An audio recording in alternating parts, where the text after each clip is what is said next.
Hey everyone, hope you can hear me. Just going to pop open the chat so I can hear you. Well, see you. How is everybody? Drop a little hello into me if you can hear me okay. Hi. Hi everyone. I'm going to give it a few minutes. Everybody's piling in. Never know whether people are going to watch it afterwards or watch it live. So this is nice. I'll do, Sandy.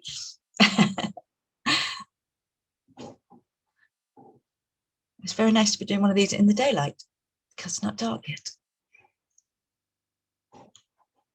Hello, everybody.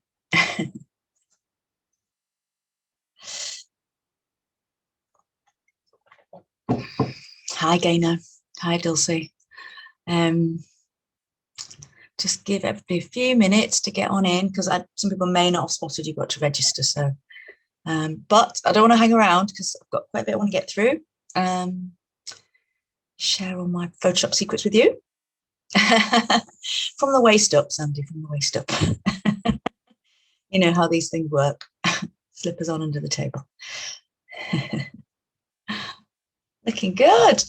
Well, I'll do a little preamble, give a few people time to catch up. Had people just joining like 10 minutes ago as well, so give them a chance to catch up. So welcome to my Photoshop Masterclass. It's fantastic to have you here.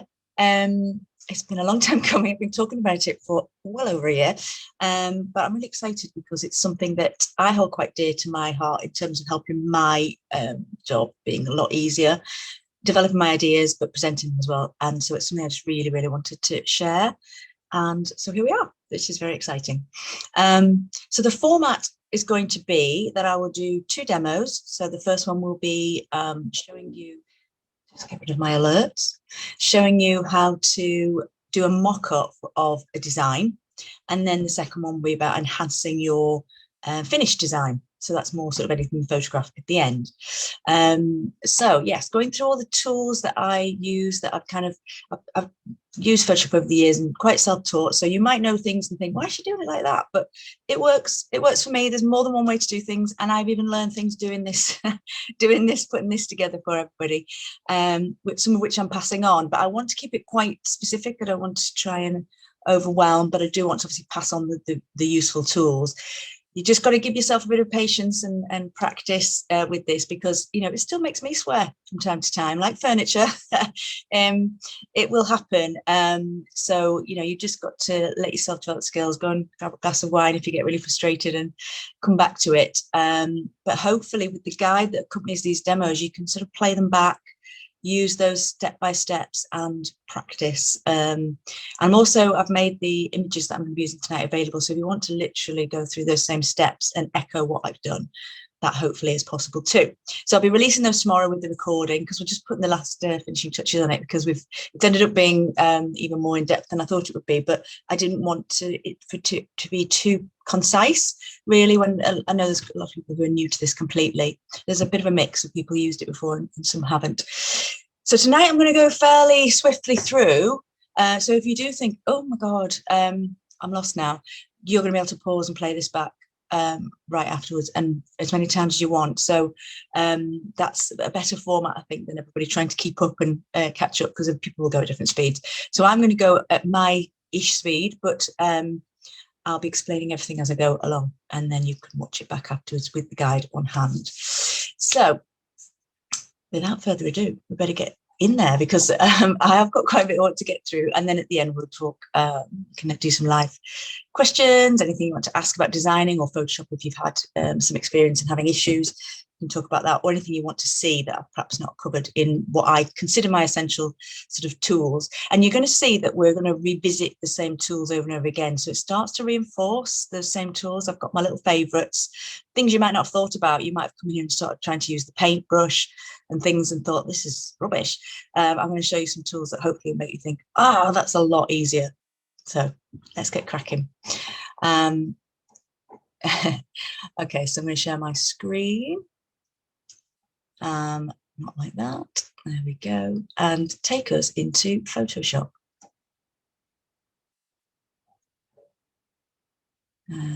Yeah, perfect. Let's get rid of that. So this is the main sort of entry screen into Photoshop when you've not got anything open. So it's sort of a landing page which shows you the documents that you've worked on most recently. So these are my cloud documents. It might be that you're saving things on your computer, so you would see those there, anything you've worked on recently, basically. And if you've got Creative Studio, Creative Cloud like me, which is the subscription, you get 20 gigabytes. So you can store things there, which can be quite helpful when you're working. I tend to store everything on my computer, to be honest. But yeah, so but what I want to do now is actually open up a file so that we can go in there. I'm going to give you a quick sort of tour of what the sort of layout is. I'm not going to go into everything because as you'll see when you get in there, there's many tools, but I just want to give you some terminology for the sort of different areas so that when we talk about it, it helps you find things and know where they are. In the guide, there's actually a screen grab that I've labeled up so you can figure out, you know, where things are a little bit more easily. But first of all, what I need to do is open the file. So I'm going to open up the file from the first demo, which is creating a mock-up design. So let's go ahead and do that from the file menu. And then we'll see Photoshop proper. And then I will open. So I'm going to choose something from my computer, from the folders on my computer, it's just in the usual way, you know, when you're working with Office, etc. So, and this is my bureau. So now we've got the picture of the bureau open. Now I'm going to be making a mock-up of the design. You might have seen this recently, actually. This is, so I'm going to kind of recreate that sort of style on this piece here. So let me just get to where I need to be. So what I'm going to do first is I'm going to cut that out. Sorry, I've left my other steps on that thing over here because I'm supposed to be sitting over here. So what I always start off with is a fairly decent photo. This is quite good actually, but if you've got a slightly skew whiff picture, that's absolutely fine, of your piece before.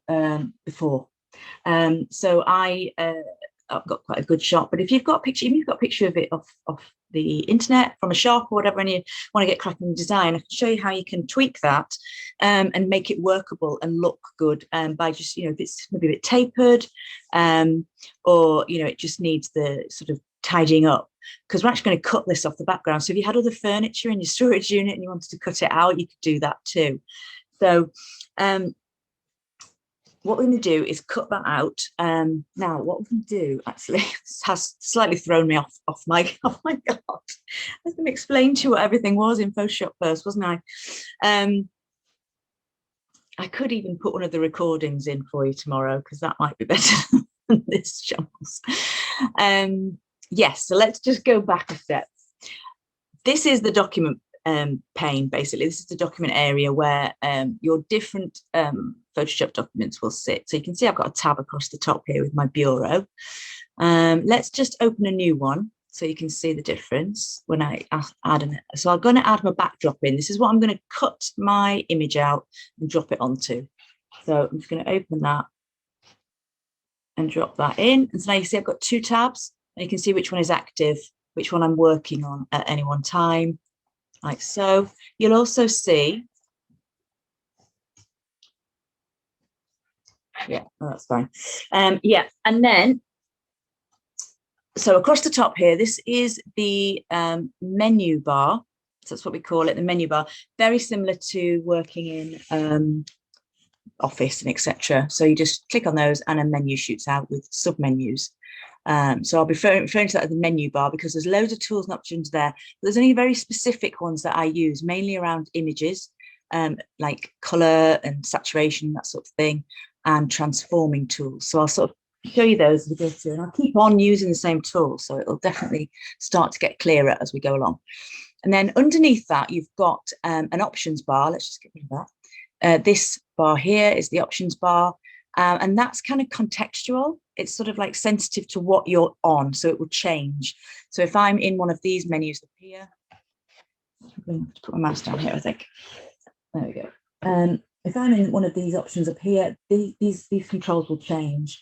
Similarly, if I'm using one of the tools on the toolbar, so we've got the menu bar and the toolbar, they will relate to that. So at the moment, the move tool is highlighted at the top there. If you hover over it, it'll give you the name as well. That's the move tool. I kind of think of it as home base. It's sort of a good place to click back to if you're sort of a bit lost as to where you are. You need to know what layer you're on. You wanted to cancel out something. I sort of click back to there. That's my sort of place of safety. But the tools across the top here on the options bar are the move tools at the moment. One thing to point out first, make sure you've got auto select checked at the top there. Really handy feature that's quite mini and it's easy to miss. If it's automatically selected, great. But what that does is it allows you to click on anywhere in your sort of combined image and it will tell you what layer it belongs to. We're going to come on to layers in just a sec. But it will help you find your place in your sort of in the document as it builds.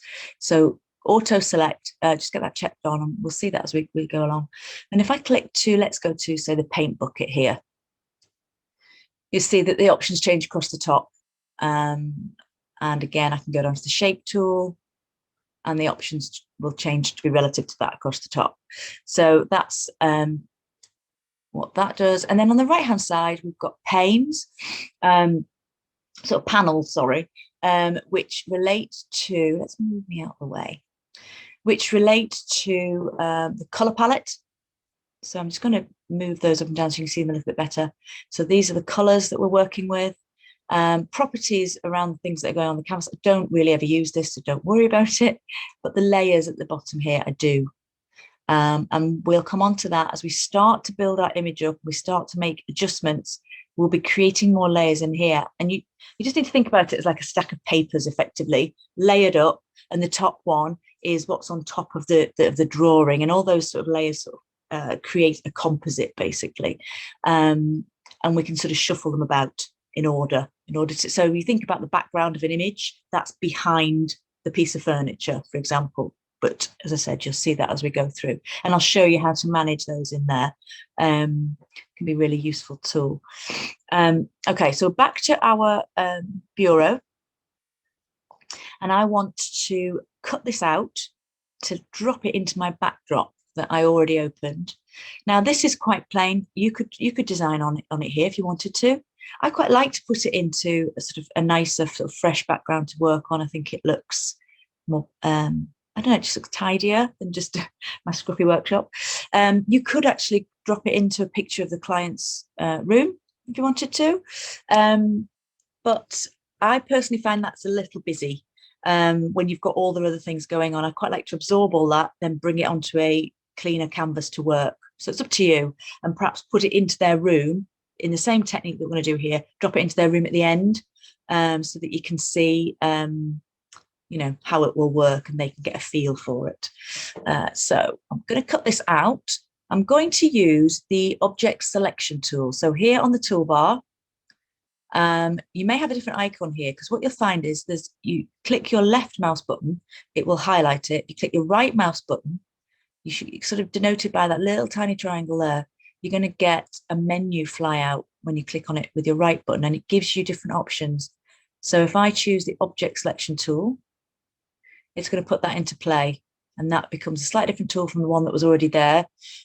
All of these tools have shortcuts. So I don't know if you've used shortcuts, if you use them in any sort of Word documents or other kind of applications. I do. I use Control-C, Control-V for copy and paste and things like that. So if you do, they work here. And when you're doing certain things over and over again, it can be quite useful. But if that's too much right now, don't worry about it. I'm just going to sort of say them as a sort of aside. But on the toolbar, each of the options has got a letter as a shortcut that you just literally hit that and it will go to it. And then each of the menu options, not every single one, but a lot of them have a shortcut, which is a letter and the control key at the same time to bring that menu up and drop you in quickly. So I'll be using a couple of those that go through. There's a couple I think that are useful that can be a bit long-winded if you have to keep going to the menu bar each time to do it. So I'm going to get hold of that. All I need to do is click and drag around the object. So like so. It's quite nifty, this one. And then let go and hope that it does it quickly. And then it sort of basically snaps to the object. It's got quite good polarity here in terms of different colors. It sort of stands out quite well, but it's really clever. And it saves me doing something more painstaking, which is what I used to do with a different tool. So now I can get hold of that using the copy tool. So I can go to the edit menu and click copy. So if you're a shortcut person, you could just choose Control C and it would pick that up. So let me click on copy and then come to the, click across to the tab with the backdrop document on. And then here I can use because the tools now relate to where I am. So I can use paste or Control V if you use those kind of things. And that drops that in, obviously rather large. And I'm going to need to sort of tweak that to get that looking sort of right to work on, because it's sort of floating above the floor as well. So I can use my move tool. So just click on that just to drag it up and down, which is nice and easy. And when you click on the move tool, when you've got an object like this, you can see the handles around it. These are probably quite familiar. If you've been working with images, you can use these to resize. So it's basically taking us straight into the transform tool, which allows you to change the size and dimensions. And the toolbar up here is showing you those dimensions. And it stays relative unless you unlink the width and height, which can be quite useful if you've maybe got a picture that's a bit distorted and you do need to restore the sort of the original look to what it was.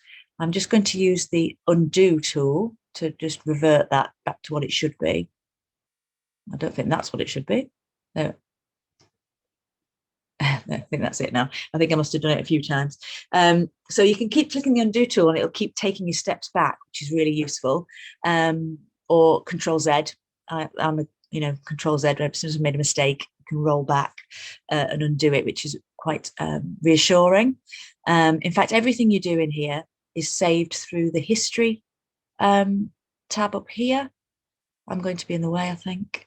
So everything you do, and you can revert all the way to the top of the things you've been doing. So there's peace of mind that it's capturing it there and you can undo anything. So it's worth having to play around with things with a bit of confidence that you can undo it afterwards. So I can resize that, make that a little bit more appropriate to the space. Whoop. Now, if it was a bit wonky, maybe it was a bit sort of tapering at the top or bottom because the picture wasn't level, you can use the transform tool in a slightly different way. There's different versions of it. So under the edit menu, you'll see I've got free transform ticked. That's where that tool sits. If I wanted to turn it on, it already came on for me with the handles as I was working with it. But I can switch that to a different version of transform, which allows you to actually pull the dimensions around a bit. And as you can see there, distort it. And so if your image is already a bit distorted, this would help you realign it. I like the skew version best because it lets you pull the corners. So you can see how you could actually realign a piece that perhaps wasn't as lined up as it should be. Sometimes the top's a bit off or that one leg looks longer than the other. So that's quite useful. But mine's not too bad, so I'm not too worried about it. So I'm going to just drop it down there, make sure its legs are actually on the floor now. I'm going to crop it as well, just to give me a bit more. It's just a crop tool on the toolbar. And you click the crop tool again and it just confirms the changes. So dragging it in like so, and then clicking crop. So that's pretty standard stuff, isn't it? The crop stuff, but just to make it a bit easier to work with. Now I'm going to do a couple of other little edits to it. So I'm going to zoom in here because I want to get a bit closer to it. Now you can see down at the bottom, I've now got two layers because I pasted in the picture of the bureau over the background. I've got a layer that's the background, and I've got a layer that is the bureau. So actually, for ease of managing these, as you start to build up more layers, I can just add in the name of that. Actually, I'm going to just tweak that a little bit. I'm going to call it original, because I'm going to do some things. I'm going to be painting this bureau. So I'm going to keep the wooden original in the mix there. So I've got it. This one I'm going to do painted and with a little bit of wood reveal. So I'll show you what I'm doing there. You might do it slightly differently if you're keeping it largely unpainted and adding a little bit of paint over, but you'll see the options as I go through it. And then we've got the background, which is the original file there. So I want to just zoom in, and you can do that through the toolbar, through view, and then zoom in here, like so. But what this is where I think the shortcut key is really helpful, because often you want to zoom in and out quite quickly, and going up to the toolbar is a bit of a pain, because you might want to zoom in 3 times to get really close into the detail of something. Like when we're cutting out mirror reflections, you need to really get in there. So the shortcut keys are Control and the plus sign, and Control and the minus sign. And then you can resize that back to what it was originally by Control and 0. So if I just press those at the same time, and come away from that menu actually, it will take me back. So all I'm going to do is just move in a little bit, scroll down. Actually, I want to come in a bit more. I want to get rid of these bits down here, because these are making my image look a little bit scruffy. It's picked up something from the background I didn't want it to have. So this is where I'm going to use a different selection tool. I used the object selection tool before, which selected the whole thing, which is really cool. But then I'm going to use my preferred selection tool for just about everything I'm doing in Photoshop. When I'm painting, when I'm cutting and cutting away paper, for example, when I'm infilling, when I'm cutting away to reveal wood, I use the polygonal lasso tool, because it's very specific and it allows you to effectively sort of trace a line around things, and then either remove or copy or paint into it, or change the attributes by changing colors. So in this instance, think of it like scissors. I'm going to go around the leg, and I'm clicking and dropping that line down. And I just find it really, I'm obviously not going to do it quite as precise as I would while I'm talking. I'm going to go around the shape of the leg, and then I'm going to just scruffily do this bit, because I don't need to go around that perfectly. I'll show you why in a second. But I do need that edge to be nice and straight. And then as we saw with the last tool, once the selection's made, you see that sort of active dashed line is selected that area. Let me just turn the background off, and you'll see why I didn't really worry about this section here. I'll just turn the background off. Down in the layers menu, I can click the eyes, and it will isolate and hide the layers. So I'm just flicking them on back and forwards. So with the background off, you can see that I'm actually just chopping this small element of the photograph off, and I don't need to go around that perfectly in order to do that. So all I'm going to do now is click delete on my keyboard, and that will cut that out. And so I can use this, like I say, like a pair of scissors. Just be careful not to cut that other leg off. Make sure I get the precise lines I want. Whoop. And go around it a little bit more. You just do more clicks, and obviously you can get a finer, sort of smoother curve there. I'll just click them back together and then delete there. And obviously I can go in this gap here. Every time you put the selection tool down like this, it removes the previous selection, and so on you go. But let's keep going. Get to the top. I've got to do this one perfectly because it's obviously in the middle of 2 legs. Delete like that. And say I wanted to get rid of this bit here as well, because that's actually going to sit on the white of the background. When I pull it back in, you'll be able to see that sliver that I've missed. So I'll just delete that as well. If you leave that selection now, sort of twinkling away, it prevents you using any of the tool effectively. You're sort of locked into a selection. So you need to undo that. So this can often be a reason why you're finding the tool's not working. You're thinking, why am I trying to do this and it's not actually activating? You can even have it selected on the toolbar there, and it won't let you do it. And you just need to maybe look through your diagram, and you might find that you've got something selected that needs to be deselected. And you can do that just by right-clicking it and deselecting. It happens quite a lot. And even, now I'm sort of wondering why something's not working, and that's often what it is. The other reason it can be working, it can sometimes be working on a different layer, and you might not be seeing the changes, but I'll probably be able to show you that as we go through and build up more layers in our drawing. So I've got a nice outline now. So I'm going to do Control and minus to zoom back out. I'm going to turn on the background again. There we go. So that looks a bit better, doesn't it? Fine. Okay, so I think I've really put some colour on there now.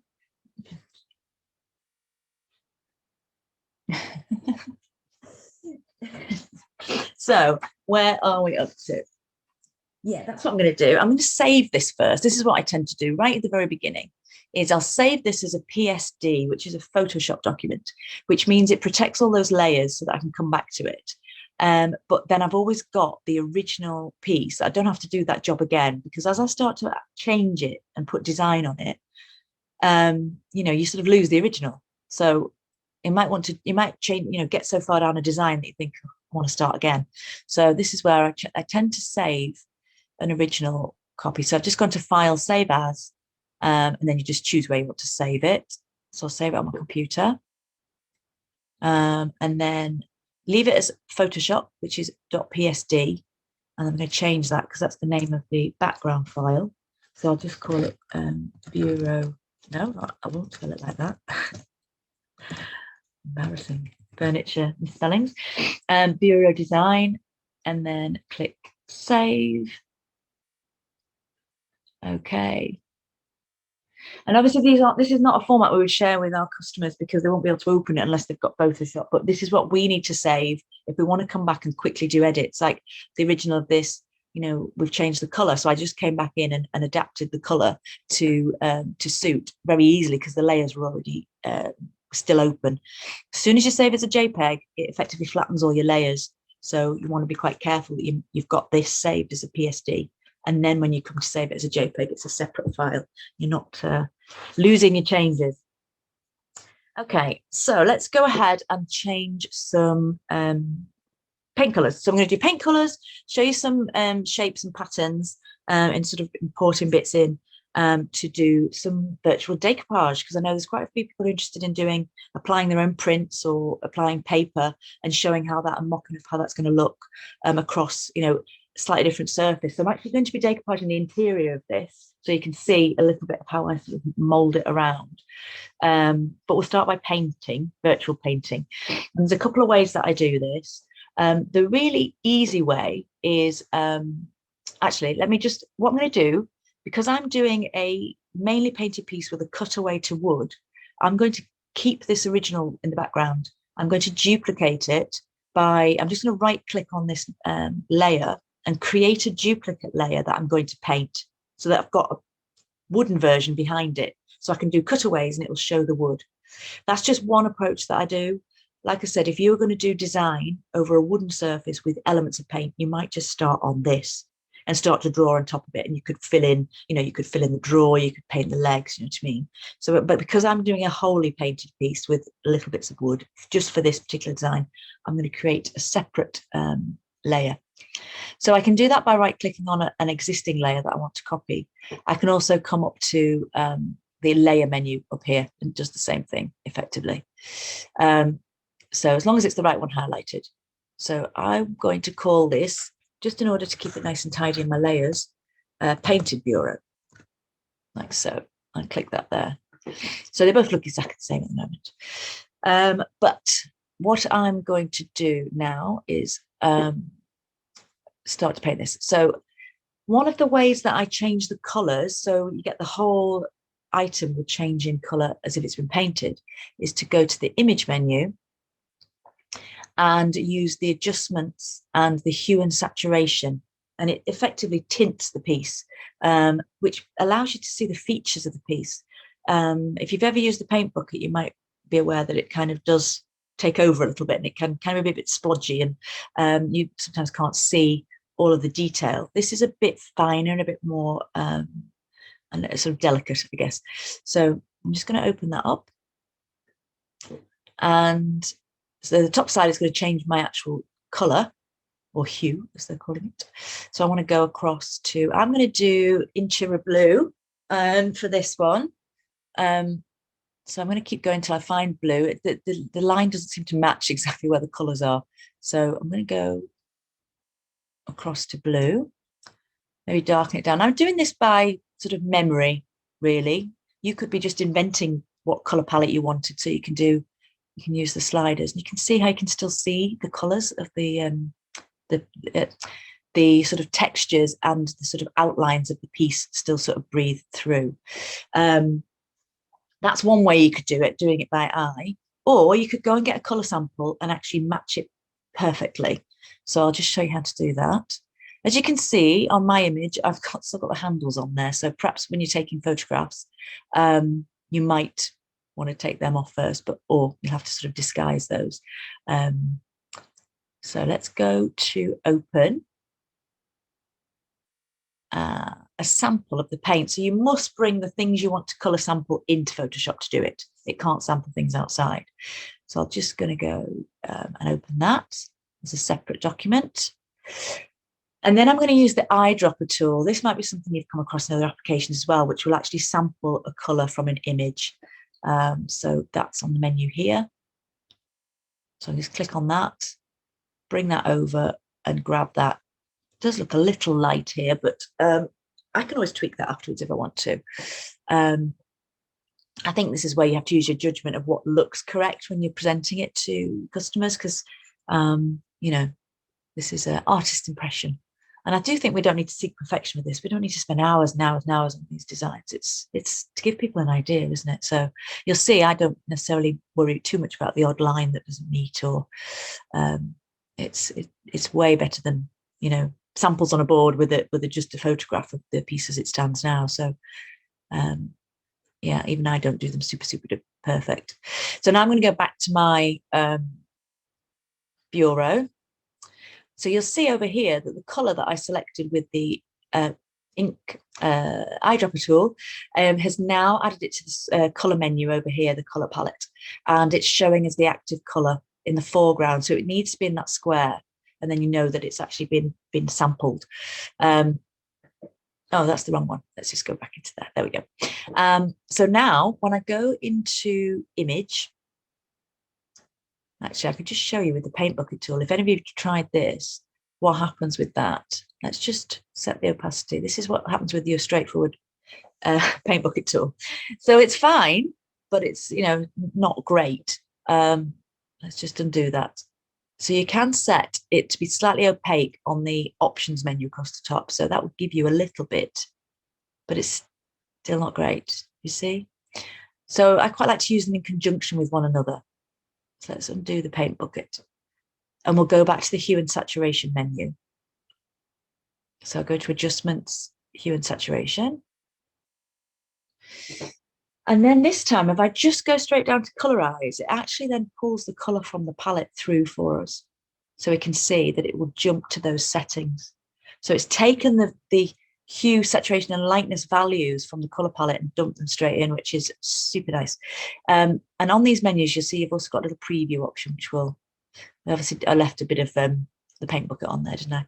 So you can see that in working life. So if you wanted to then tweak it, you can also then change it, because I think Intura Blue is a little darker than that. But anyway, yeah, so you can play around with that.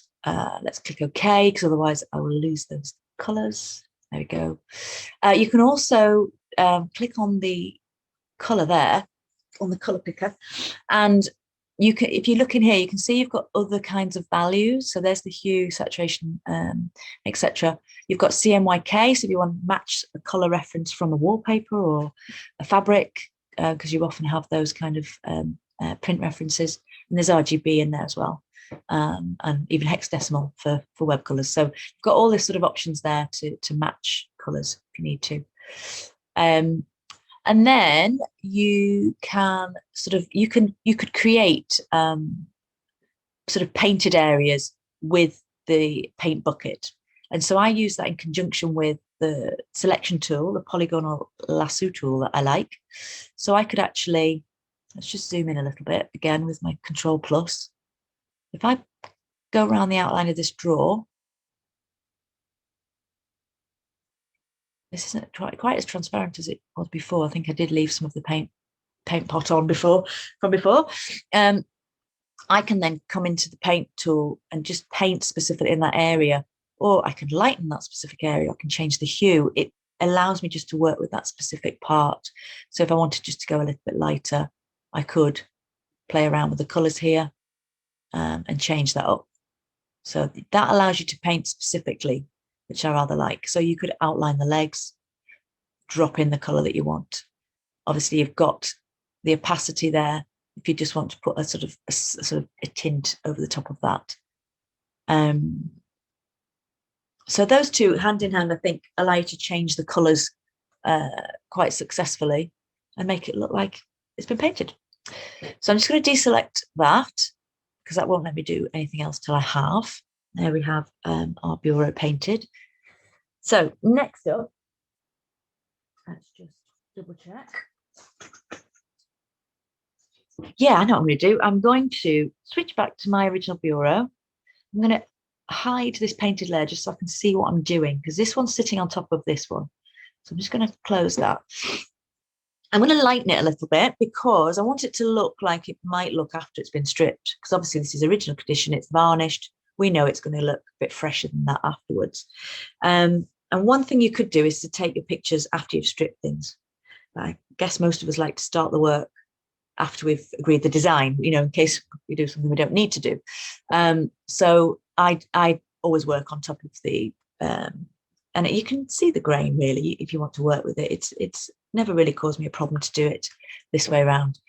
So what I'll do is I'm just going to click on image and then go to adjustments, and I'll probably just use the exposure just to ever so slightly lighten my wood. You can see I can go quite light, but I'll just do a little bit just to sort of lift it up a bit and just give these ever such a little tweak just to help the colours come out a bit more. You can also use like the brightness and contrast for that. I'll show you that when we get to the enhancing your images at the end. So just to give that a little bit more of a lift. And then I'll pop the painted bureau back in position. Then I'm going to start to play around with some pattern now. So I'll show you how I would get some of my sort of designs on there, if that's the sort of thing you want to do. So let's go down to the shape tool. Now, yours might look a bit different because if you right click on it, you'll see there's a whole bunch of different shapes. Mine's usually on the line tool, to be honest, because that's what I use most often. But you've got the circular tool there, so you can do more curvaceous patterns as well as rectangles, and then obviously lines, which is obviously what I use quite a lot. So I'm going to start to draw with those, and as you see across the top, you've got specific controls for those lines. So the colors and the fonts, the size, I say font size, for the size of the line, so the weight of it effectively as you're drawing. And that when you create these shapes onto your drawing, it adds another layer in automatically.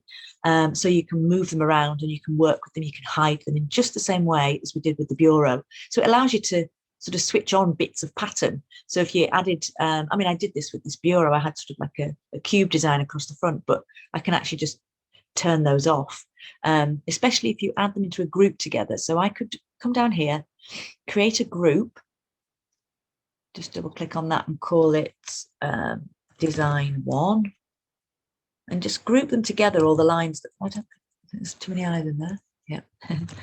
Yeah. Design 1. And that would allow me to turn off all of the items that go in that folder as one. And then you can switch between different designs. Really helpful to you when you're playing with things. Maybe you can, in the same way, you can switch off different colors. You could have more than one color painted bureau in the background, and you could be seeing what it looks like with different designs over the top. So let's draw a line. Let's get some design in there. So I'm going to click and drag to add some lines down. And it will tell you when things line up, but I'm going to largely do it by eye. Well, that's gone down in green. So let's go up to the menu at the top and just change that and change that. So we've got a outline and a fill, both of which you can turn off using the tool here, but I'm going to leave it on. So I'm using the eyedropper to pick the color that I want to use from recently used colors. But if you want to start over with a complete new color, you just click on the color picker up here, and you're back into that same menu that will let you customize the color that you want your design to be. So, and as ever, making a gold in a colour picker is quite tricky. It often ends up looking yellow, but let's go with that. So there's my first line. So I can just draw another line. I think I've got a slightly different, there we go, that's better. And then you can see there's some little gaps. So I might zoom in and tidy those up. But I honestly, if you do look at some of my designs, you see they're not absolutely bang on perfect. It just gives an overall impression of what the design's going to be. I do spend longer than they probably pay me for, but you don't want to spend, weeks. So each one of those shapes can be moved around. So I can get hold of it and get the move tool, and I can drag that around, and I can use those handles to sort of play with it a little bit. I'll just zoom in a bit more because that does help you. So I want to make it a little bit more refined here. I can just click on the items and just reshape them, and just make it a little bit better. So I can even sort of change the get hold of it. There's a little corner one that actually lets you change the axis as well, like so. You get that idea? So I'm not going to fiddle with it too much because I think you see what I'm doing. And then I'm just going to get this one so that you can't really create angles here.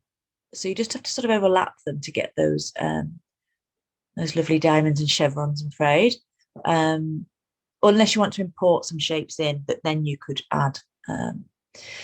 So let's change some of these colors. So I can just click on them, click back to the line tool so that I get the right options at the top, because I've realized actually these are the wrong color. So these ought to be something a little bit more. I'm just going to change them in both, and then that changes the color like so. Because my paper's silver, so they're going to look absolutely horrendous if I leave them like that. So I'm just going to click on both the fill, both the stroke to change those. And then using the move tool, just to select each one, back to the line tool to get the options. And eventually getting the colors the way I want them. And back to the line tool. Okay. Now I have, if I close the design down the bottom here, all those lines are inside that design. So I can actually effectively hide that design in one go, which is quite nifty.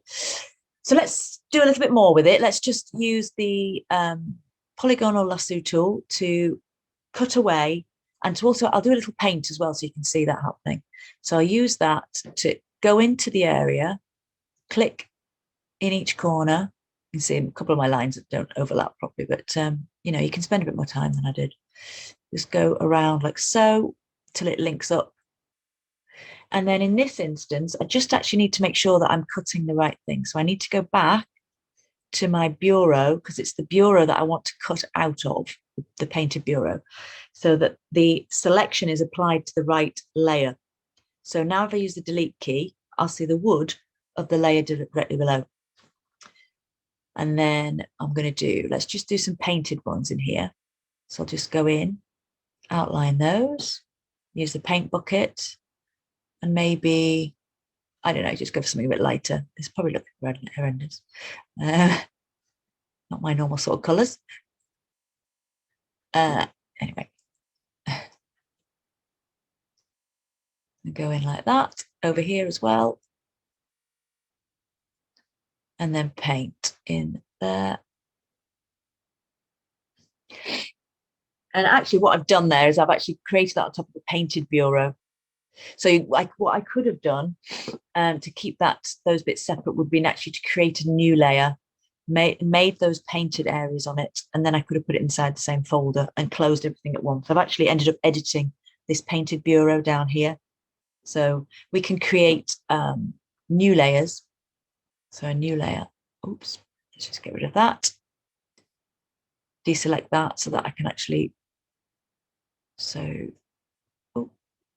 a new layer which won't have anything on it, and then I can start to add sort of the painted areas in. So anyway, I'm not going to go too much further down that on the layers front, but because you don't need to get that sort of complicated about it. You could actually just leave it all at one level and just keep adding things on top and then saving it, and you're done. So let's. I'll just quickly look at adding some other shapes, just so you can see. So if I wanted to add rectangle in, you can just select that from the shape tool. I can draw these in here like so. If you use your shift key, it kind of helps keep things, this keeps it relational, so it's the same size and width, height and width, sorry. On a circle, it will make sure you get an even circle, and on a line, it makes sure you get a straight line and it doesn't sort of deviate. So there I've got a little, whoops, wrong one.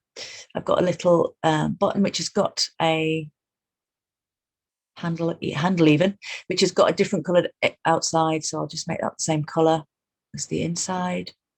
And then what I can also do is I can just copy that layer, so duplicate layer. So yeah, I'll just leave it for that for now, but you could name them handle 1 and handle 2. Oh shoot, let's just get hold of it. It's not letting me get hold of it.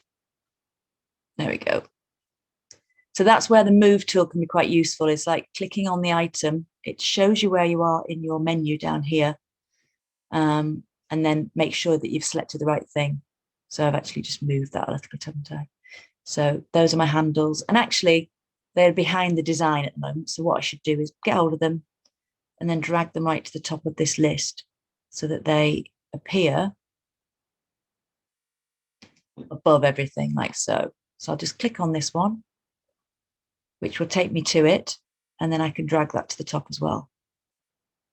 Doesn't matter if they're where they are on the list. So that brings those to the front. Okay, let's zoom back out and have a little look. So now I'm going to start to import some paper and we do some decoupage. Obviously, there's some tidying up that you could do with that, but I think you get the overall effect of how you can start to sort of represent your design across the front of your piece. So I'm going to open my wallpaper. This is the one I'm using, and this is the biggest sample I could find, so I'm going to have to use it more than once, which is often the case. And I've only got these 4 squares, but it's really, really quite key to take a note of the pattern repeat when you're bringing it in, or the size if you're doing your own prints. But I suppose with those you'll print them to size to your piece. It's the other way around, isn't it, really? So I'm just going to crop that, take those white bits away. I'm just going to unlock it and then copy it, or Control A, Control C if you like shortcuts, as we said before, and bring that into the drawing. And then I will paste. So now we've got some wallpaper in there, but we need to think about the scale. So I know from measuring this paper that the squares will fit 1.5 times inside. So that works by, you can use your pattern repeat and the dimensions of your piece to make sure that it's you're not sort of making it look bigger than it will be in real life, or smaller in fact. So I'm just going to use the move tool to resize it to start with. Actually, my link is not switched on, so that means it's stretching out of shape. So I want it to actually stay proportional. Let's just undo. And then I'm going to just bring that in. I'm going to put it into position against the back of the piece, like so. Let's bring it down a bit because I know it's 1.5. So this is the back inside that I'm lining it up with. And what I'll do is I'll go ahead and add some more paper. I'm basically going to paper it, and then I'm going to cut away the excess. So I will call this layer here wallpaper 1. And then I'll just get off that. Then I'm going to duplicate it, right click, duplicate it from all the way up there. And then I'll call it wallpaper 2.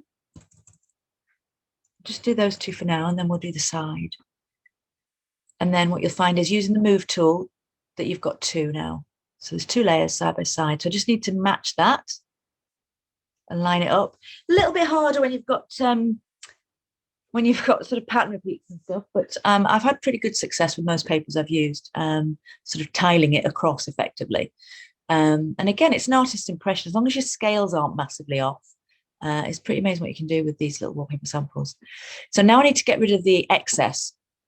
I'll do that first, then I'll do these side bits because it needs to look 3D. So I'm going to use my favorite polygonal lasso tool up here, and then I'm going to cut along the edge here, which is underneath the drawer, straight across. I think that's not quite right, so I'm just going to hit escape, which will remove that and let me start again.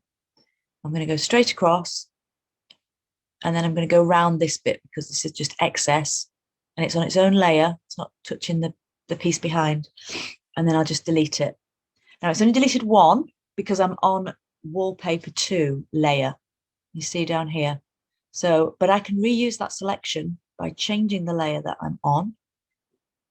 And then I can click delete again and it'll still work. So it's quite handy.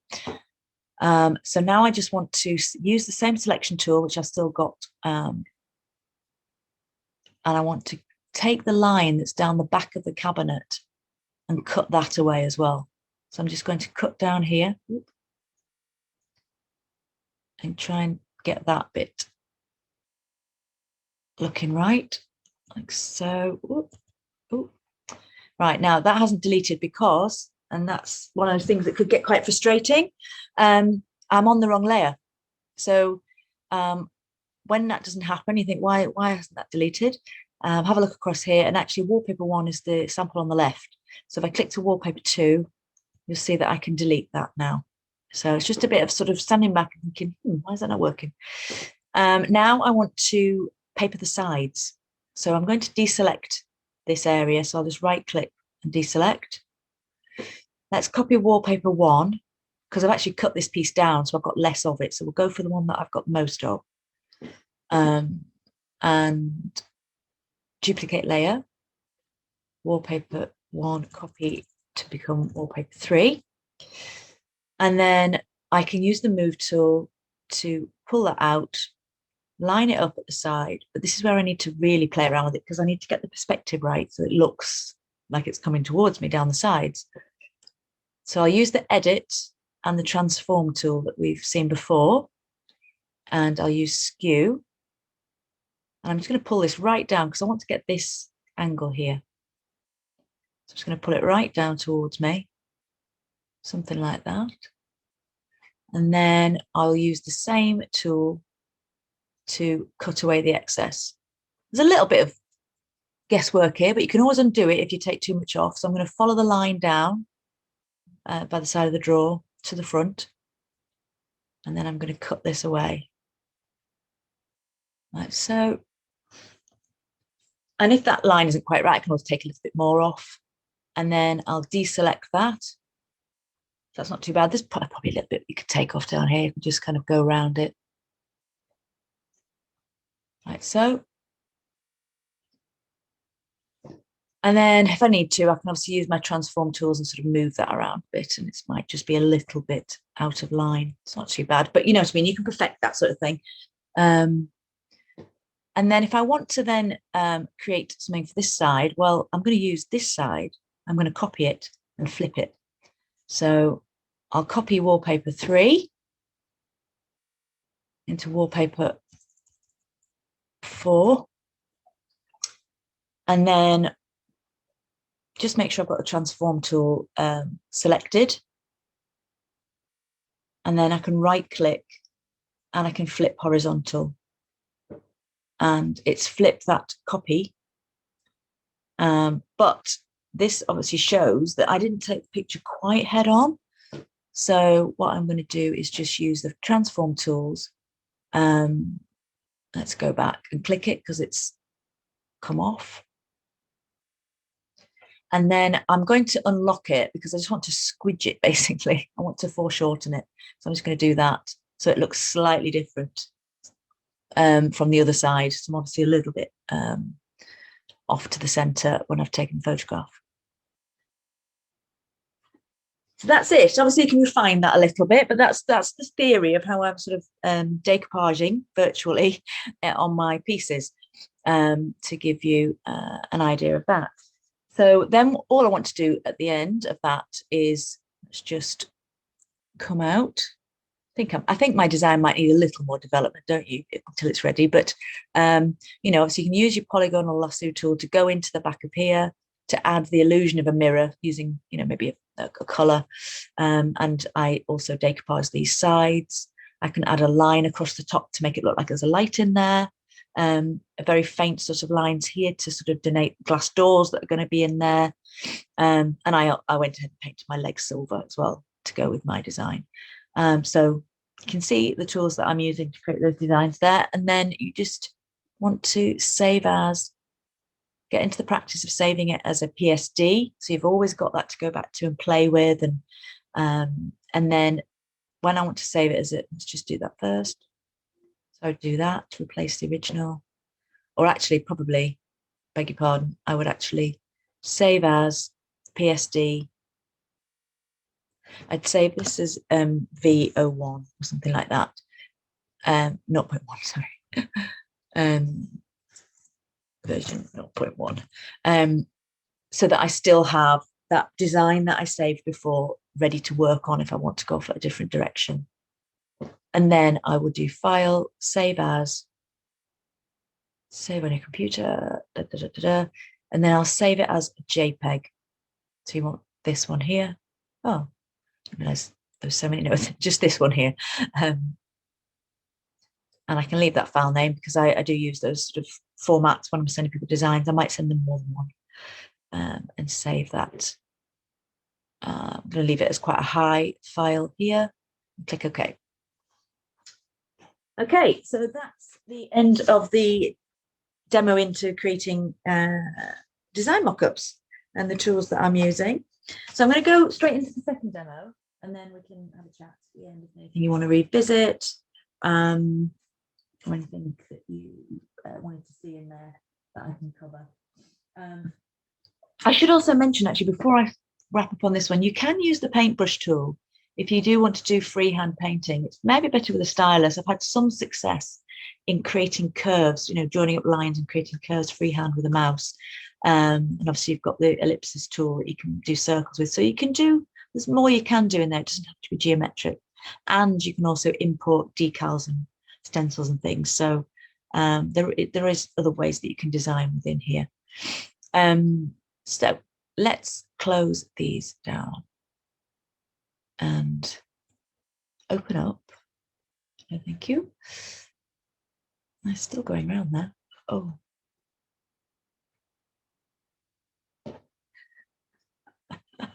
Okie dokie. How did I get in before then? Let's try. Can I go in open recent?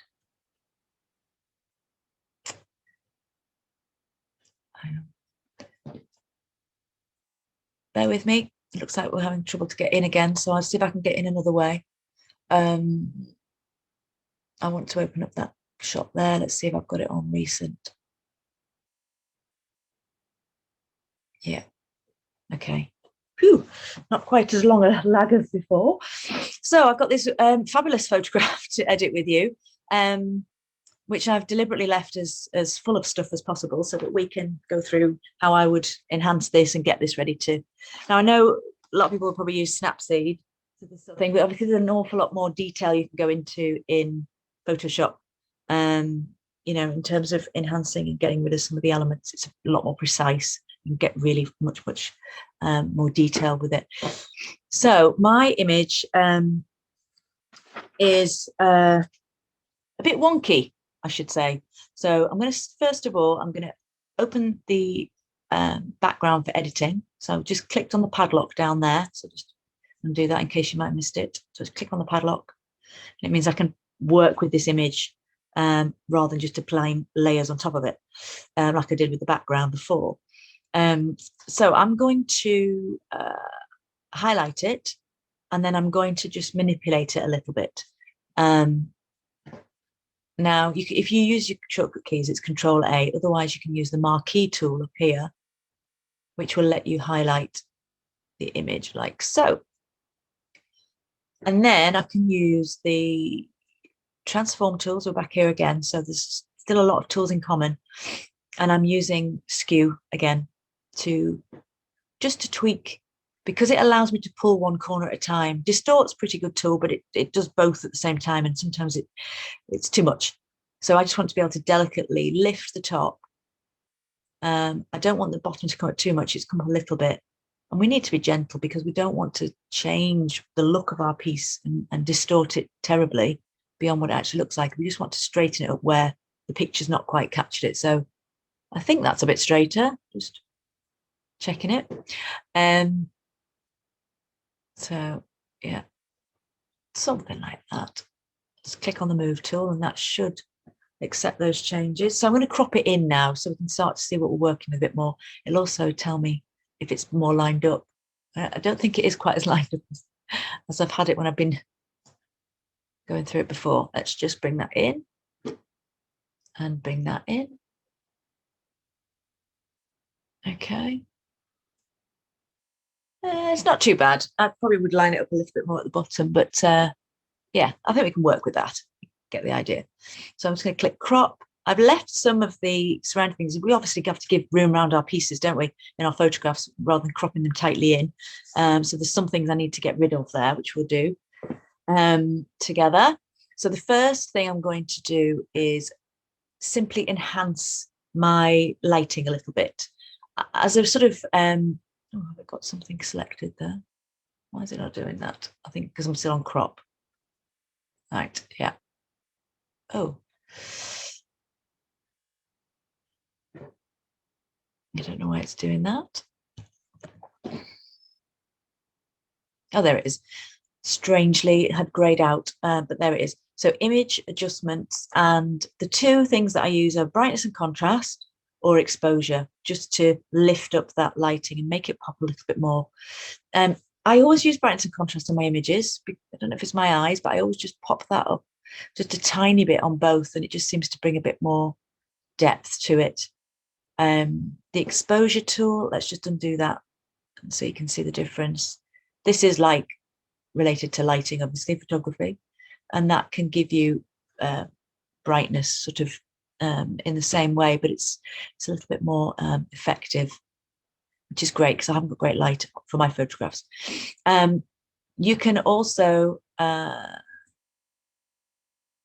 use the hue and saturation tools we were talking about before. If you're finding your camera's taking slightly skew with pictures, they're not capturing the colors as they actually are, you could use the hue and saturation, or in fact the color balance, just to slightly bring them into what they should be, which is quite good. The only other real edit that I do in terms of enhancement is on the filters. I occasionally will add a sharpen, but not too much sharpen, because it can start to look a bit grainy. But obviously we like the grain for our wood. So sharpen, you can, let me just undo that and I'll zoom in and you can see the difference if you're not aware of this as a tool. Oops. You can see me there. We'll be getting rid of me in a minute. Let's just get back to filter, sharpen. And you see the sort of grain coming out. If I just go back to undo and just do it again, could have just actually redo. You see it just, now sometimes we don't want that, you know, make sure the odd brush stroke or whatever, so use it sparingly. It is a nice tool. So then I'm going to delete some of this stuff that I don't need here. I'm going to use two different tools. I'm going to use the spot healing tool, which is hiding from me. Oh, there it is. It's like a plaster.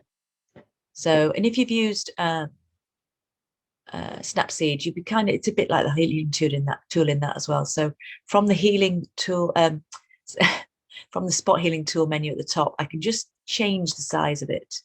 I can also make sure it's not too sort of hard around the edges and just make it a bit softer. And so I can actually just literally go over the top of something. It's looking to the side for pixels. Let's just make a think about that there. And so it's pretty good. It's meant for smaller things. It's just lagging a little bit there. It doesn't usually take that long. So Hopefully it'll let me get to the end of the demos. So it's struggling a little bit with those. I might try and bump that up and see if we can just get across it.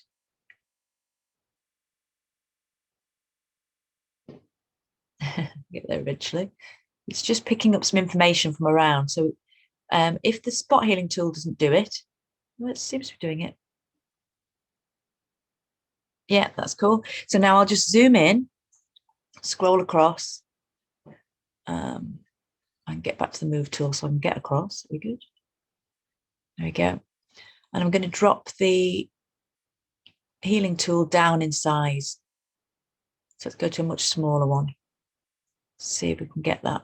We just want to avoid touching anything else with its radius, because it'll just pick up the information from there. It's basically looking at all the pixels around and saying, what shall I do with this? You know, so that's not too bad.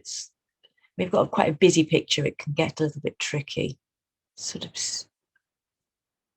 But the option is to keep zooming in, keep dropping the tool down, and you can get quite specific with it. You can use things like paint, you know, the paintbrush, but it's hard to get the exact colors. And as soon as you start to move the tool, there are imperceptible differences in colors in the pictures that our eye can't see, and you end up making marks that are very visible. I could go into that in a bit more detail, but what I'll show you is actually a really good tool for these things. I use this the most probably is the clone stamp tool. It's a bit more complicated to explain.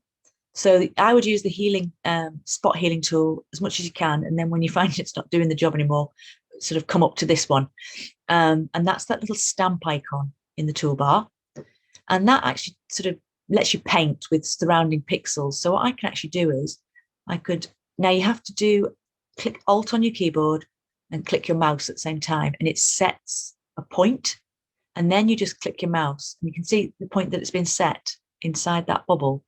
And then I can just come down and I can drop it down, and it sort of copies it effectively.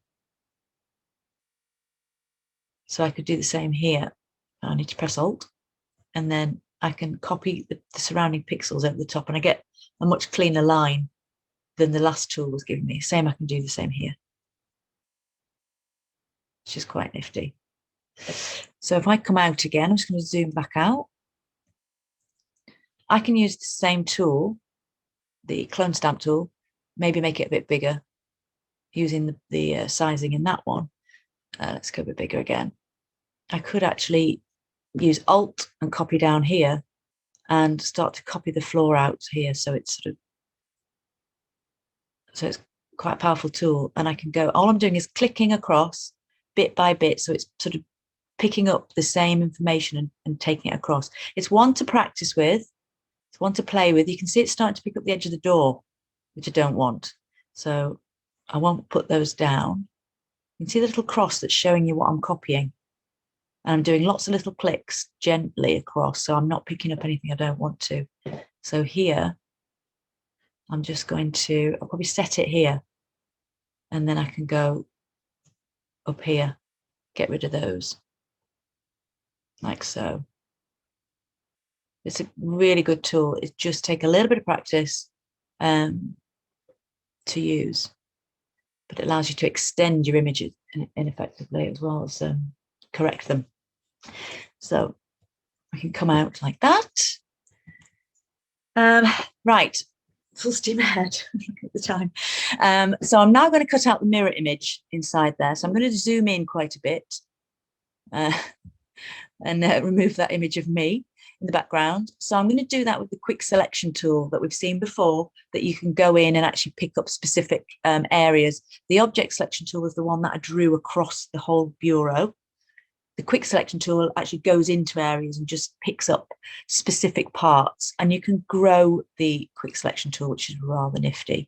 So just switch it to that, and I can click it in here, and I can just sort of gently drag, and you see that it intelligently goes off and finds pixels that it wants to select, and I can keep sort of dragging it, seeing what it will take.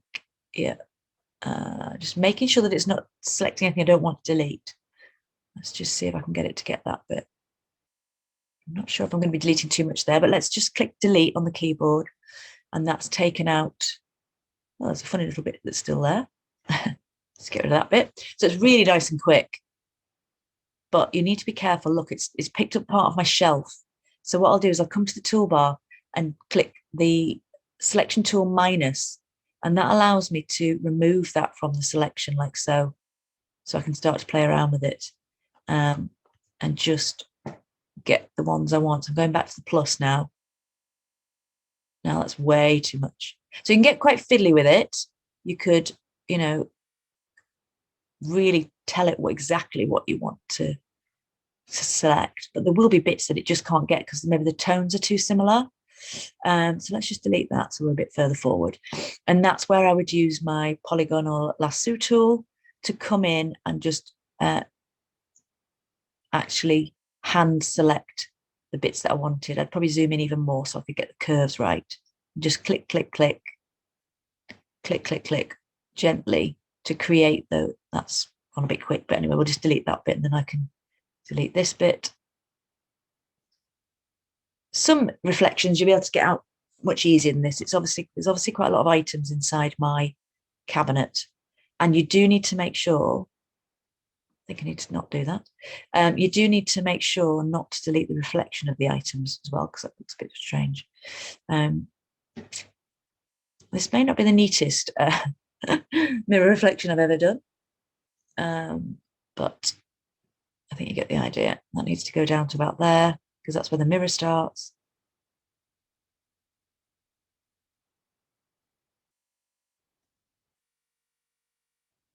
And then that, I think we'll just go with that for now.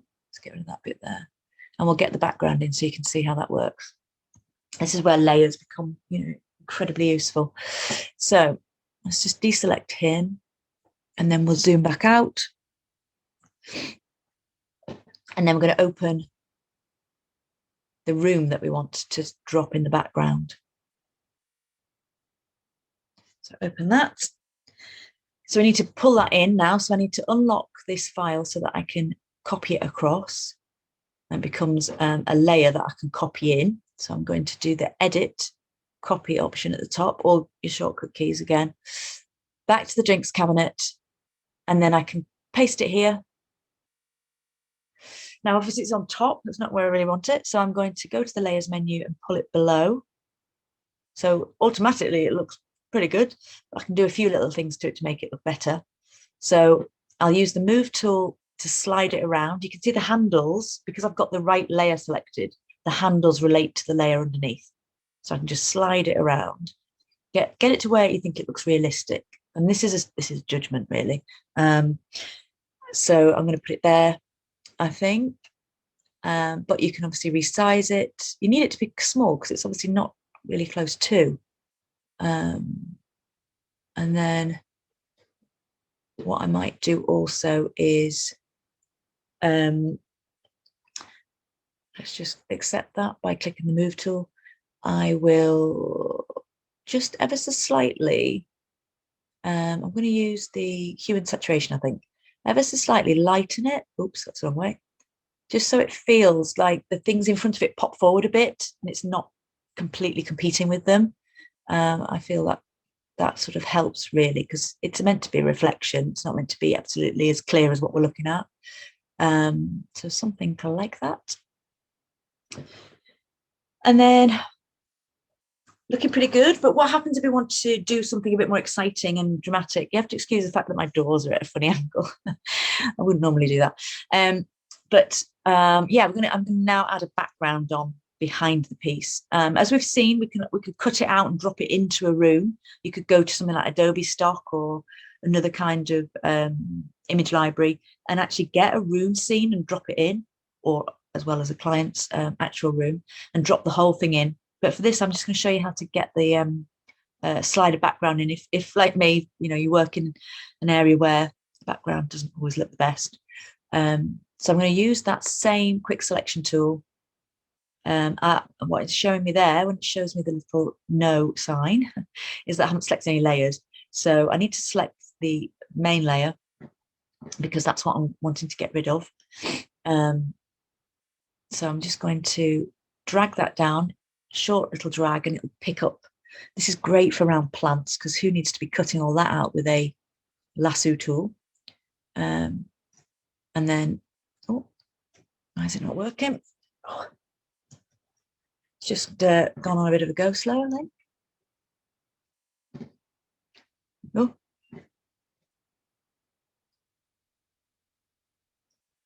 That's just, yeah, I don't know why my computer's doing that.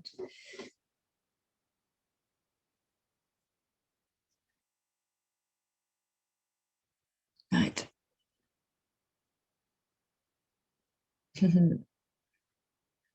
Let's hope we haven't run to the end of the demo.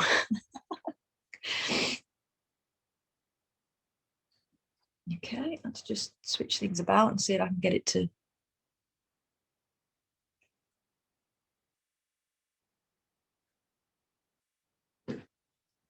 Ah, it's switched to minus. Now that's probably why, but it's switched to minus on the toolbar up there. That's not looking good. Okay, that's being a bit strange. I think you can see that's being strange. Oh, there we go. Yeah, okay, it should do what it just did then. So let's not worry about it too much because we're lucky to have got this far. So I've cut all of that out. You can see the background of the mirror reflection starting to peek through those. So we need to sort that out as well. I've managed to cut the edge off the door, but let's not worry about that for the purposes of this. So I can get rid of that quite easily. I've got something selected, so let's just deselect that first because it won't let me move on otherwise. So I'll click back to the room shot that's behind, and then I can use the lasso tool there just to cut that away, the bits that are peeking through. And it's not going to cut anything else except the layer that I've got selected. I just need to make sure that it actually joins up. There we go. And then I can delete that away, delete this bit here.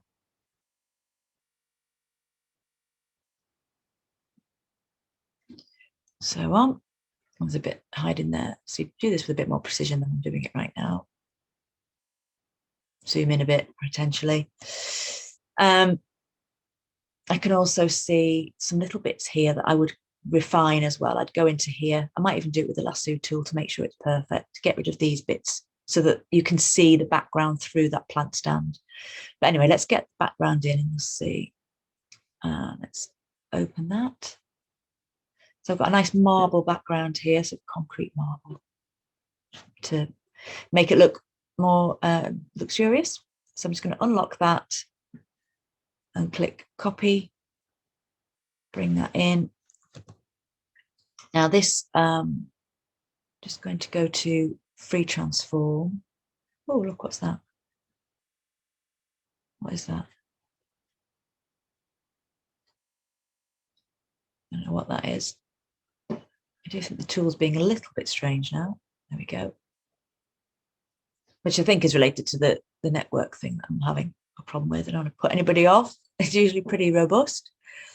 I'm just reducing this down because it's quite a large file. So I'm just bringing it back and forwards, just trying to scale it down. That's all I'm doing. Just take a little. And then,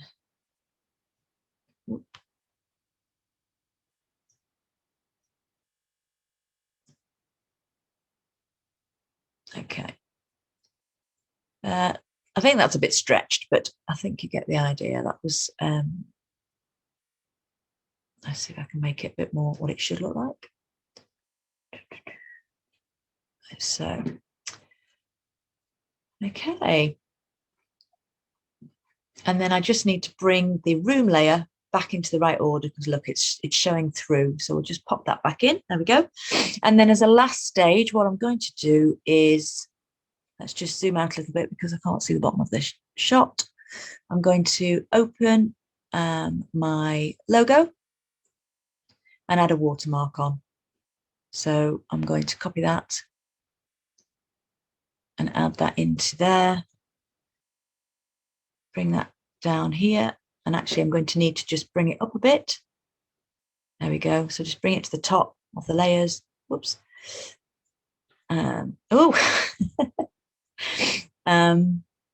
Just going to select it. And then in the layers menu, The opacity for each layer can be adjusted. So I'm just going to adjust that down, make it a little bit transparent at the bottom there, possibly resize it as well, just so it actually fits on.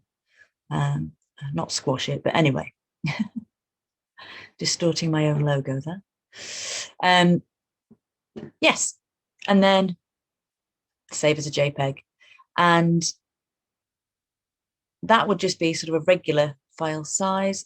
I actually do keep the PSDs of these in case I do want to change them later on, but you might want to save that as a JPEG. Oh, hang on. Let's just do final.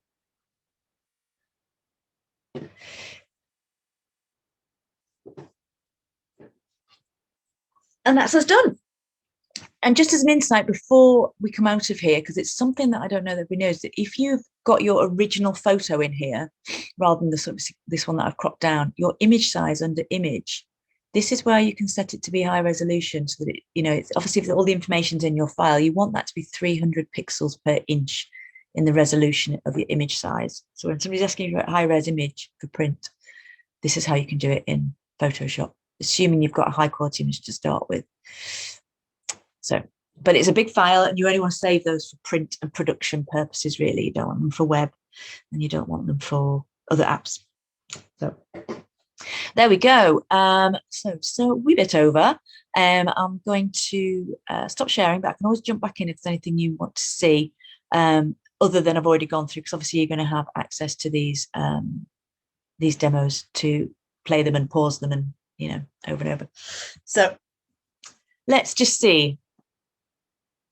Have you got any questions? Anything you want to oh,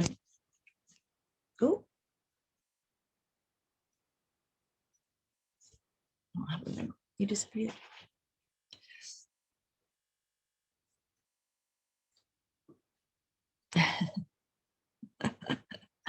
When you full on in a demo thinking, probably all going, that's very nice, thank you, Von. So your line tool is only giving you an arrow. Okay.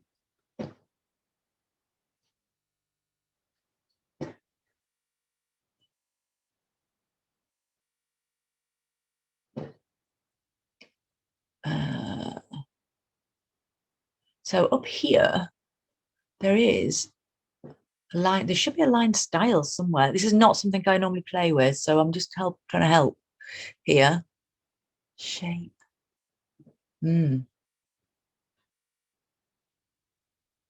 Interesting.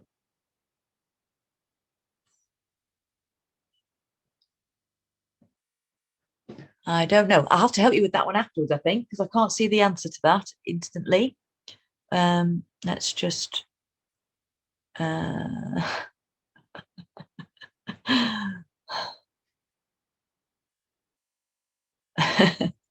yeah, it does need practice, but I think if you've got this, you may be getting the recording from 6 o'clock, but your mind's non-boggling.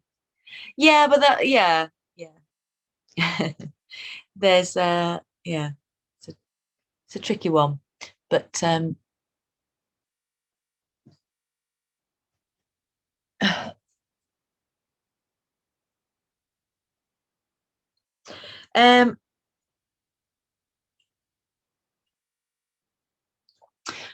how would I have added the handles? So I added them as just little squares, but you could, and sometimes I just literally represent them with a square or a circle or a bar. Is that what you mean? Sorry, Dulce, I can't. I can pull that up again. If you had several designs, how would you group them, and what layers would you not group? To be honest, I'm a bit of a messy person. I don't really group anything, but I just wanted to show you that in case you're more organized than me, and perhaps that you would want to. I tend to have my elements in there, hide them with the eye tool, and then I'll save as a JPEG and save it as version 0.1, 0.2, and then, you know, sort of to progress the design on and save it a different version. So the client gets all these different versions, but I've just got one master one, and it's not sort of particularly well organized. I have to say, it's not my forte. So, um, but you could group the lines and the bits that you filled in between the lines of paint. If you added a fresh layer for the paint, for those, they could all be in there together and switch it off. But it might just be easier once you've finished one design is to sort of start again on a fresh one. But yeah, being able to turn those elements on and off is quite helpful.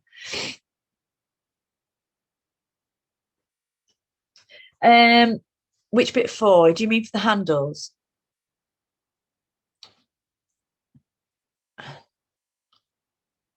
Oh, good. I'm glad it's been helpful. I've got a sore neck from sitting on the floor. uh, yes, thank you, Jackie. Let me just pop back in there. I'm afraid best laid plans and everything. It was flying by the seat of my pants by the end of it. Yes. So if I have a look at my, did I even save it? I don't think I did, but I do have.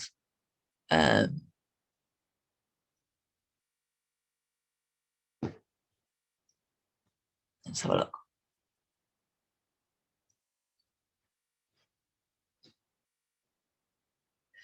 I do, I do have previous ones that I did on previous demos. Yeah, so you can get hold of them and just drag them into the bin.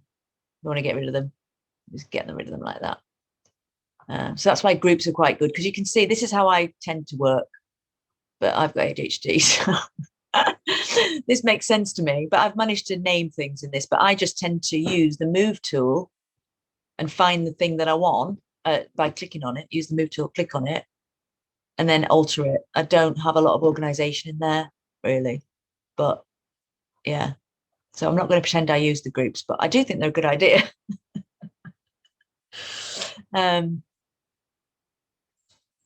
But yes, I think when you're starting to really manipulate it and you've got a base layer like the paint, should have added a fresh duplicate, a fresh new layer to work on, and then you could have turned that off and still had your painted version underneath. That would have been a good way of doing things.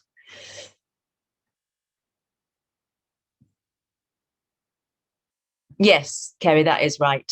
Every separate thing is to the background. But then what happens is, as you saw in the last one that I did, because I was deleting things from the background itself became a layer that could be moved around. So it starts as the background. The reason it's called background is a Photoshop reason. It's not a background because it's the background to our furniture piece, if you get what I mean. It's the foundation's the right way to call it. Well, actually, yeah, the foundation file is the starting point that you bring everything else into, and they're all layers. However, the only caveat to that was when I started to cut into this on the one we were working on, I actually did it with the bureau painted selected. So I was actually altering this layer, which meant that I couldn't revert to a purely painted blue piece. And if the client had said, yeah, I don't really want that type of design, I'd have had to go and alter this. I couldn't just turn off the design over the top. So adding my own new layer on top of that would have allowed that to happen. But all the other elements, all the lines, all the shapes are separate. Yeah.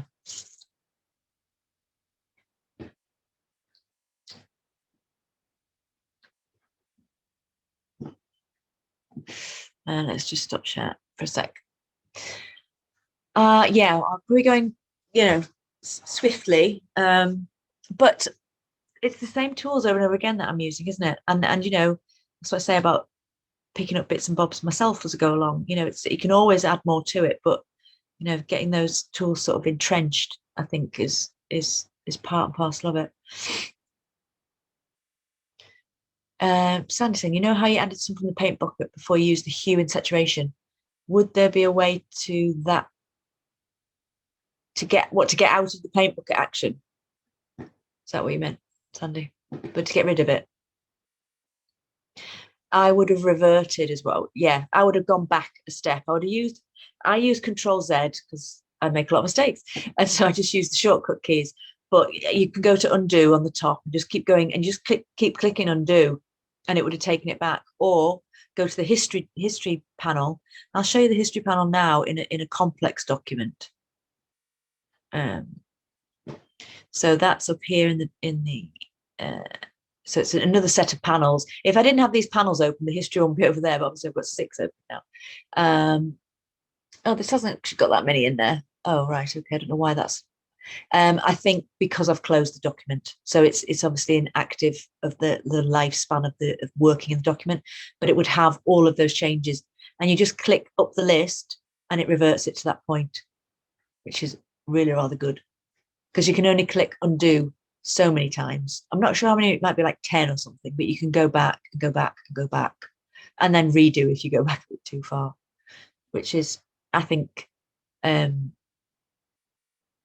reassuring, you know, because there'll be things that just don't go quite right when you're first using them, like the skew tool. Sometimes it goes whoop, like you saw when I was doing it, and then you just click undo. Yeah, but I'm looking forward to getting the guide to you because that's really helpful, especially having something there that's written down when you're actually doing something, because it's quite hard to obviously listen to a video and to pause when you're doing your own piece. So you can have that there, and the headings all sort of relate to the tasks that you might want to undertake. Let's see. Oh, there's some questions over here as well.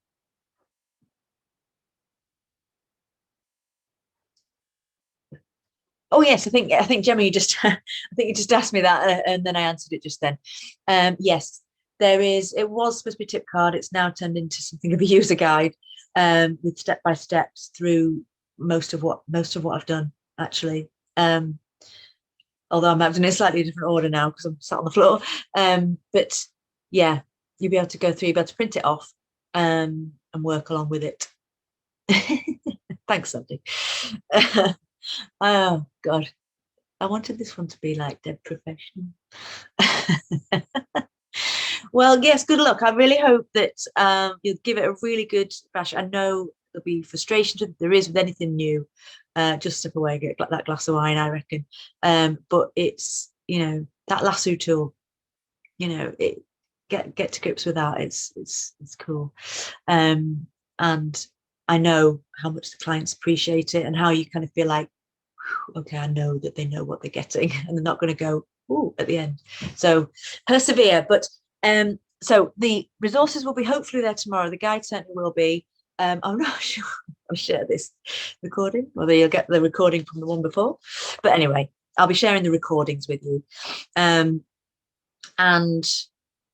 yeah, if you do want to sort of ask any questions, but you know, while you're sort of figuring it all out, because this is a new class, and obviously I want to be sort of making sure that I'm not sort of saying bye, get on with it, to come to Donut North Members Club, because there's lots of people in there doing sort of this sort of design, and you know, it would be a good place for them to kind of, you know, pick up on bits and bobs as well of what everybody's up to, and it's getting inspired from what other people are doing.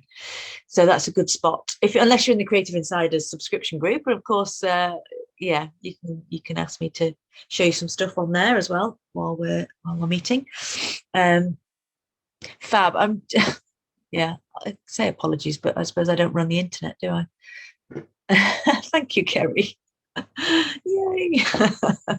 We got there in the end. We don't let it put us off, but I did feel like I was ill-fated right at the beginning. Marvelous.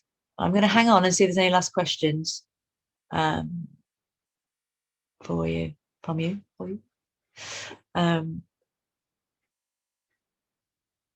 I don't know how much of a lag there is, so it's not like Facebook Live, is it? Oh, thanks, Yvonne. Thank you guys for being here. I think most people stuck with me. I just really want to share it with you all because I just think it's, yeah, it's a good tool for us upcyclers. And I think, are you allowed to use images online? What does that mean?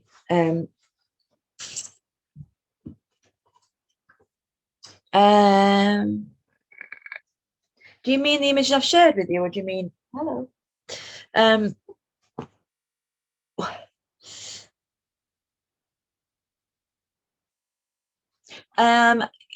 you mean like I took the wallpaper, etc.? Because I kind of figure that's okay.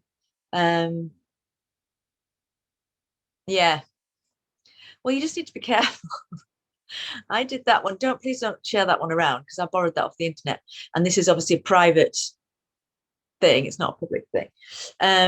But I do recommend getting something like Adobe Stock and putting a few credits on it and getting your images. The pictures you've seen of mine that I've used in the emails that I've been sending to you have all been purchased as backgrounds. I mean, the little concrete backgrounds, I found them as clips in, and they don't belong to anybody really. But when it's an actual room shot, that was just for speed.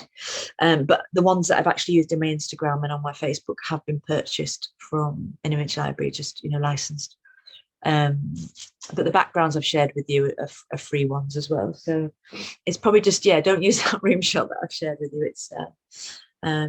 It's not pinched, but it's not licensed. The wallpaper and the paint ones are obviously coming off those sites, but you're buying those products most of the time. So thank you, Leah. I appreciate that. I'm glad you enjoyed it. That's the main thing, and I hope it's proved to be useful. But keep in touch. Let me just check over in the Q&A because I'm doing there's questions in both. Oh, Jackie, brilliant. I'm pleased. Thanks, Linda. Yeah, thanks, Gemma. Big glass of wine. Yes. Oh, thank you so much. Thank you for being here for it. And thanks for the encouragement because it's I'm glad we persevered and we got there in the end. And the light's quite flattering down here anyway. All right. I'll share this with you. I'm just a bit concerned about all the people who didn't come live seeing this one. I don't know whether I might send you this one and share one of the early recordings that's a little bit more together. I'll see. I'll review it and I'll see what's sensible, but you'll have access to it anyhow. All right. Thank you guys for sticking with me. I hope it all proves very useful. And come into one of the groups if to hook up with me, to talk to me a bit more about. Share them all, please. All right. Okay. Yeah, because I will be sharing this with you because the questions that are answered. But you'll see in the guide, there's a little troubleshooting section at the bottom. So if there's anything from these questions I think I can add, I can amend it. That document can be a little bit of work in progress. So I hope you enjoy it and enjoy photoshopping. All right. See you all, guys. Take care. See you soon. Bye. Just check over in the Q&A. Thanks, Kirsty. Take care now. Bye.